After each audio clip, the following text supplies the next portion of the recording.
Well, the news on this album, This As Disquiet, was that it was the first Caspian album where you have vocals in it. Right.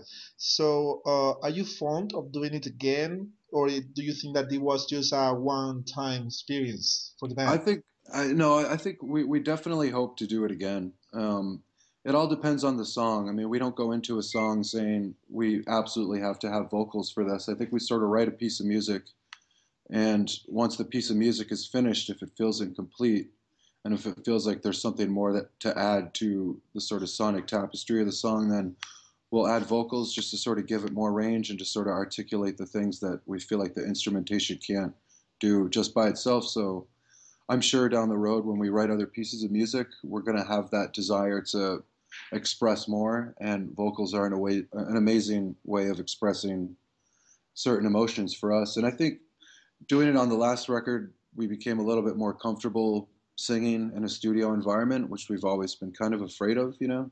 Yeah. So it was kind of a nice breakthrough for us, and I think we're a little less timid to certainly at least try it. Whether it works or it stays on the final cut of a song, I think would remain to be seen. But I think the veil has been lifted, and we're definitely a little less trepidatious when it comes to trying to incorporate them. You know? Yeah. And besides vocals, is there something else that maybe you are afraid to do in a Caspian album, or that you think that is not suitable for the band? Something that you tried before, like I don't know, other instruments or a different direction, sonic That's a wise? yeah, that's a good question. I don't know. I'm trying to think of things that we have tried that haven't worked. I mean, when we go into record a song, it's usually a pretty deliberate process. We know what we want in the song. We know what instrumentation we're looking for. If we bring in strings, you know, that's very intentional. If we bring in a harpist or someone to play horns, we always have an idea of where that's going to fit. Still trying to sort of look and search for, we're always trying to search for new sounds and new things. And right now, when we're sort of in this downtime in between albums, the wheels are always turning in terms of thinking about what that might be. Yeah, I don't know. Maybe we got to get some like harmonica on there or something. I'm not sure. Like something weird, something different. I don't think we're scared of anything. Vocals are obviously a really human expression, and it's a really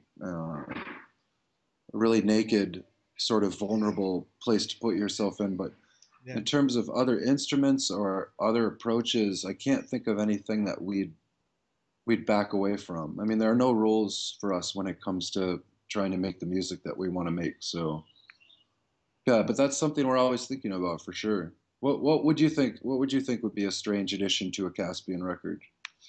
I'm not quite sure, but the harmonica seems like very strange in your music. Yeah, right.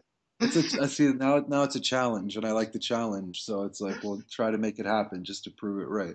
Yeah. You should do it, yeah. Well, most of your music, when you first look at it, it seems like guitar driven, especially Yeah. studio. But you being inside the band and you doing something else on guitars because you also take care of keyboards and synthesizers. Do you see that as well? Like your Yeah. music is mostly guitar driven? I think when we started, it was exclusively guitar driven music. Yeah. So the first two, three records, I mean, the first two records were pretty much all guitar with a little bit of, glockenspiel here and there. But I mean, those were rock records top to bottom. And then I think with Tertia, we started moving towards, some more electronic elements really subtly. And then for Waking Season, I think with Waking Season, we sort of started to change the process in terms of the way the songs are created. And I mean by that basically, I would uh, get, I would put myself in a room with just a micro sampler and some keyboards, and have foundational song ideas based in that instead of a guitar part. So we've definitely gravitated away from that is moment of inception occurring with an electric or acoustic guitar, and sort of brought that into different sampling stuff and just trying to find different moods and different melodies and just making weird loops and strange found sounds and stuff. So yeah, I mean, we'll always love the guitar, and the guitar will always be our go-to instrument, and it'll always be where our heart is. But in order to expand, I think our creative horizons and our approach to songwriting, especially, it's been really fun, sort of having that foundational moment occur with something other than a guitar. The same was for Dust and Disquiet. You know, a lot of those ideas came from synth drones and electronic beats and processed sounds of leaves and birds and just other really strange things. Yeah. But it made the process a lot more exciting, I think.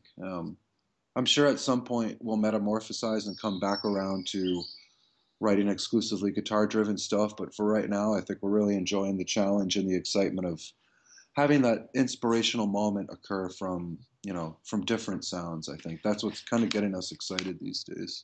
Yeah. As long as you don't get bored with what you do, it's Yeah, good.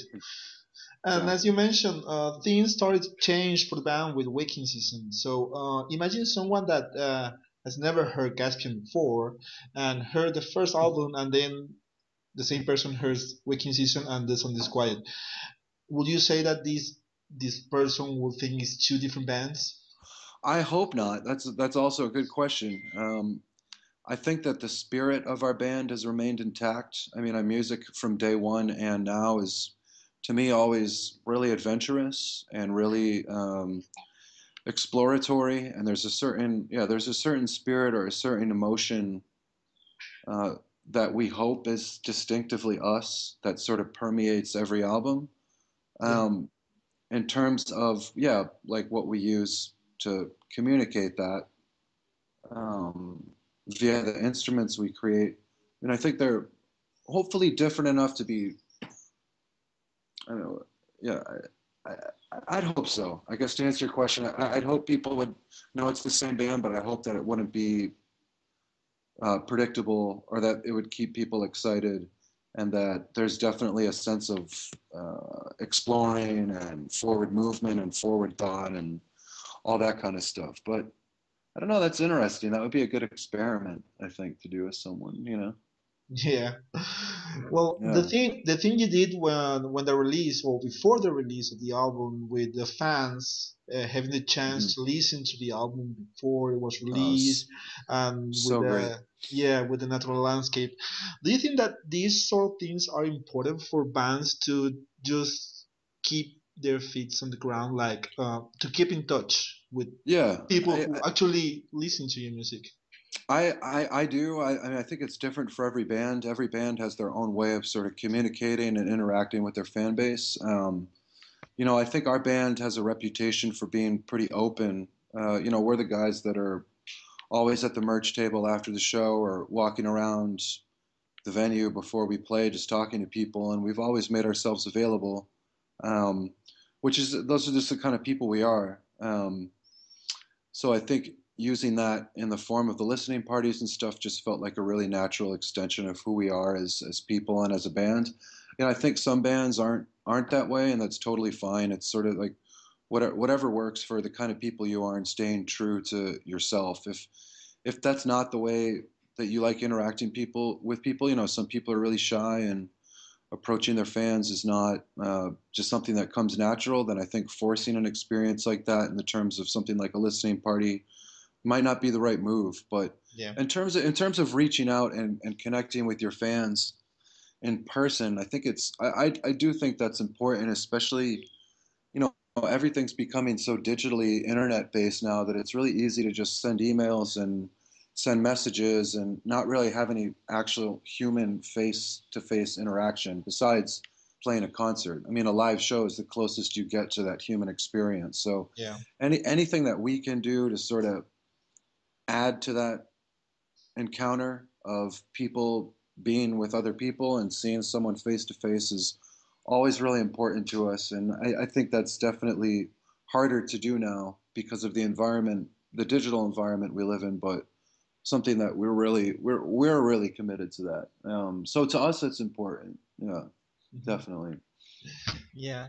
And even if you love music, being a band 24/7 must be exhausting. But you have like other things that must be very fun, like this coffee brand that you Yeah, release, the Cooper Horse coffee. yeah, So you need that kind of things in your life just to spice a bit, right?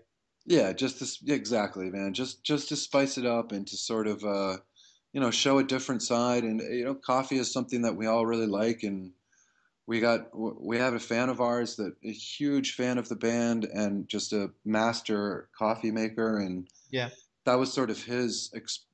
You know, our music exists for many reasons. The number one compliment that we could ever get is that our music inspires someone to create anything, whether it's a painting, a piece of music, a film, a poem, the written word, whatever it may be.